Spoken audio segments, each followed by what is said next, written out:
सभी को राम राम। हिमाचल प्रदेश सरकार का बजट हिमाचल प्रदेश के माननीय मुख्यमंत्री ने हिमाचल के लिए और हिमाचल जनता के लिए पेश किया है। उस बजट में प्रदेश के कर्मचारियों की बहुत आस थी, उम्मीद थी कि प्रदेशी कर्मचारियों की और जो प्रदेश में काम करने वाले सेवानिवृत्त कर्मचारी है, आउटसोर्स पे काम करने वाले कर्मचारी है, जॉब ट्रेनी है, अनुबंध पे काम करने वाले जो कर्मचारी, उनको बहुत उम्मीद सरकार से थी। जब हमने इस बजट को देखा तो पहली बार हिमाचल प्रदेश में ऐसा लग रहा है कि प्रदेश की सरकार प्रदेश के कर्मचारियों के साथ जो आपने वादे किए थे उसको पूरा नहीं कर पा रहे। प्रदेश के कर्मचारी, जब आपकी सरकार बनी थी, सरकार ने पहली कैबिनेट में फैसला ज़रूर लिया था कि प्रदेश के कर्मचारियों को पुरानी पेंशन बहाल की जाएगी, जो आपने की भी है। लेकिन पुरानी पेंशन के बहाल करने के बाद जो प्रदेश के कर्मचारियों को नुकसान हो रहा है, और ये नुकसान उन लोगों के लिए हो रहा है जो बिल्कुल रिटायरमेंट के ऊपर या तो बैठे हुए हैं या रिटायर हो चुके हैं, जिसमें मेडिकल का बिल नहीं मिल रहा है, 2016 का वेतन का एरियर नहीं मिल रहा है। प्रदेश का कर्मचारी 13% के आसपास जो डीए है वो केंद्र से पीछे चला हुआ है। और इसके लिए जब भी सरकार ने अपना जारी किया है, अपनी इस बजट को पास किया है, उस बजट में पहली बार ऐसा हो रहा है कि प्रदेश के कर्मचारियों की सैलरी भी कटौती की गई है। ये बहुत दुर्भाग्यवश है। हिमाचल प्रदेश का कर्मचारी एक ईमानदार और मेहनत करने वाला कर्मचारी है और सरकार से एक उम्मीद लगा के बैठा होता है। सरकार ने बनने के बाद प्रदेश के कर्मचारियों से एक आह्वान किया था कि आप हमें सहयोग करें और हम आपको चरणबद्ध तरीके सारे के सारा भुगतान सरकार आपके कर्मचारियों को दे देगी। 4 साल का वक्त हो चुका है, वो चरणबद्ध तरीका अभी तक पूरा नहीं हुआ है, ना मिल रहा है। मेरा माननीय मुख्यमंत्री महोदय से आग्रह है कि आपने ये जो कटौती 3% से जो कटौती की है आपने, जिसमें ये इसको आप वापस लें। कर्मचारी सिर्फ एक कर्मचारी नहीं होता, उसके साथ 8 और 10 लोग जो है परिवार के लोग भी पलते हैं, उनका भी पोषण करना पड़ता है। और आप तो स्वयं आप खुद कर्मचारी के सुपुत्र हैं, तो आप हमारी पीड़ा को समझ सकते हैं।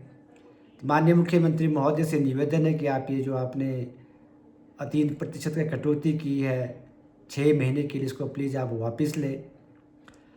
दूसरा, हमारा 13% डीए आपके पास पेंडिंग है और 130 महीने से ज़्यादा का एरियर जो 5 से 6 लाख रुपए है डीए का एरियर है, वो भी आपके पास है। हम पिछले कई लंबे समय से उसके लिए मांग आपसे कर रहे हैं, आग्रह कर रहे हैं।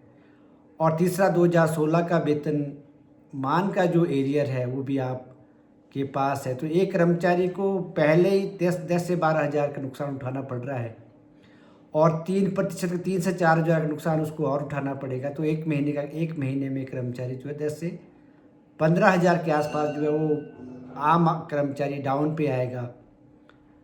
मेरा आपसे आग्रह है कि आपने कर्मचारियों से उनके वेतन में कटौती करने का, ठीक है, अगर प्रदेश के आर्थिक हालात ऐसे हैं तो आपने कटौती की होगी, लेकिन जो सरकारी खर्चे जो इसका मिसयूज हो रहा है, सचिवालय में मंत्रियों के पास एक मंत्री के पास 3 से ज़्यादा गाड़ियाँ होती है, अधिकारी के पास 2 से ज़्यादा गाड़ियाँ होती है, जिसमें वो अपने परिवार के सभी सदस्यों को ढोने का भी काम करते हैं, उनको घुमाने का भी काम करते हैं। क्या आपने उनकी तरफ कभी ध्यान दिया है क्या? प्रदेश का कर्मचारी तो एक छोटा सा कर्मचारी है, वो अपनी जीवनयापन जो है तनख्वाह के ऊपर कर रहा होता है। मैं एक बहुत बड़े अधिकारी से बात कर रहा था तो वो कह रहे थे कि भैया अब तो रास्ता यही कि मैं केंद्र में चला जाऊं।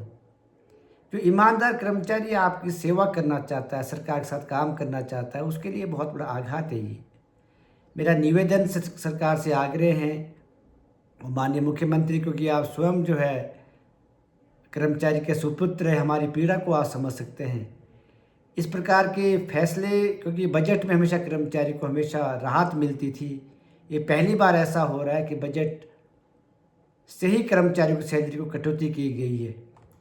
पहली बार ऐसा हो रहा है कि सरकार चलाने के लिए प्रदेश के कर्मचारियों के वेतन में कटौती करनी पड़ रही है। इससे प्रदेश के कर्मचारियों को मनोबल और उनका जो आत्मविश्वास उसको टूटा है, वो उसको धक्का पहुंचा है।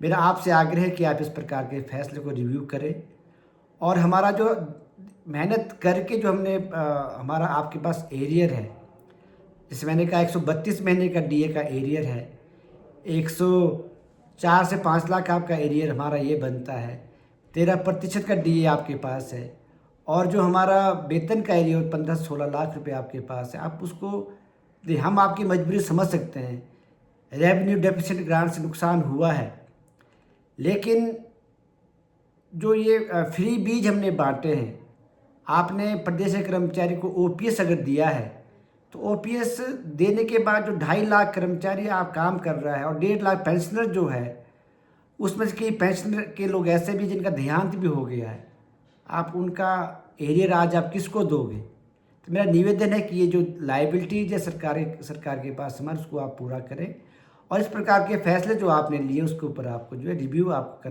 करना चाहिए, ताकि प्रदेश का कर्मचारी का मनोबल बढ़ा रहे। धन्यवाद।